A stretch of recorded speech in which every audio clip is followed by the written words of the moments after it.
പ്രതിപക്ഷ നേതാവ് V D Satheesan മാധ്യമങ്ങളെ കാണുന്നു തത്സമയം. ഈ സംസ്ഥാന ഗവൺമെന്റ് പരാതിയില്ല, പരാതിപ്പെടാനുള്ള ധൈര്യമില്ല. പിണറായി സർക്കാർ, സംസ്ഥാനത്തെ മുഖ്യമന്ത്രി മോഡി സർക്കാരിന്റെ മുന്നിൽ പഞ്ചപുച്ഛമടക്കി ഓച്ചാനിച്ച് നിൽക്കുകയാണ്. എന്തിനാണ് സർക്കാരിന് ഭയം? സർക്കാർ ആവശ്യപ്പെടണ്ടേ? ഞങ്ങൾക്കൊരു പരാതിയില്ലെന്നാണ് പറയുന്നത്. വ്യാപകമായി ഈ റോഡിനെ കണ്ട് അതിന്റെ അവകാശവാദം ഉന്നയിച്ച് ഞങ്ങളുടെ ഏറ്റവും വലിയ സംഭവമാണ് എന്ന് പറഞ്ഞു നടന്നിരുന്ന ആളുകളെ ആരെയും ഇപ്പോ കാണുന്നില്ല. ഈ റോഡ് നിർമ്മാണത്തിലെ അപാകതകൾ വലിയ അന്വേഷണം നടത്തണം. ഇത് CBI അന്വേഷണം നടക്കണം.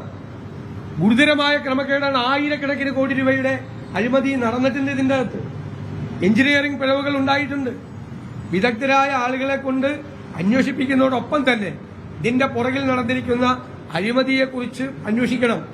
ഈ കൺസ്ട്രക്ഷൻ കമ്പനികളുമായി ആരൊക്കെയാണ് ബന്ധപ്പെട്ടിരിക്കുന്നത്, ആരൊക്കെയാണ് ഇവർക്ക് ഫേവറുകൾ ചെയ്തു കൊടുത്തിരിക്കുന്നത്, അതിൽ സംസ്ഥാന ഗവൺമെന്റിലെ ചില ആളുകളും ഉണ്ട് എന്നതിന്റെ സൂചനകൾ ഞങ്ങൾക്ക് കിട്ടിയിട്ടുണ്ട്.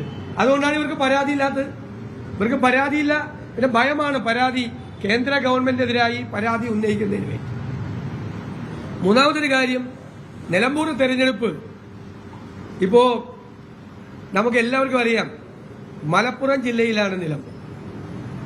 മലപ്പുറം ജില്ലയെക്കുറിച്ച് ഗുരുതരമായ ആരോപണങ്ങൾ ഉന്നയിച്ചിട്ടുള്ള ആളാണ് മുഖ്യമന്ത്രി പിണറായി വിജയൻ.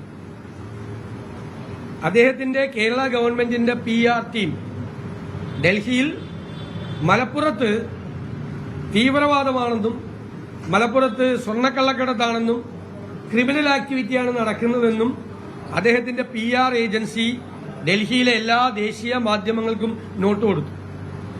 അതിനുശേഷം മുഖ്യമന്ത്രി ഹിന്ദു ദിനപത്രത്തിൽ ഇന്റർവ്യൂ കൊടുത്തു.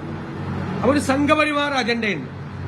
മലപ്പുറത്ത് തീവ്രവാദമാണ്, മലപ്പുറത്ത് സ്വർണ്ണക്കള്ളക്കടത്താണ്, ക്രിമിനലുകളാണ് എന്ന സംഘപരിവാർ തീവ്രവാദത്തിന് കൊടപിടിച്ചു കൊടുക്കുന്ന ഇന്റർവ്യൂ ആണ് മുഖ്യമന്ത്രി നടത്തിയത്.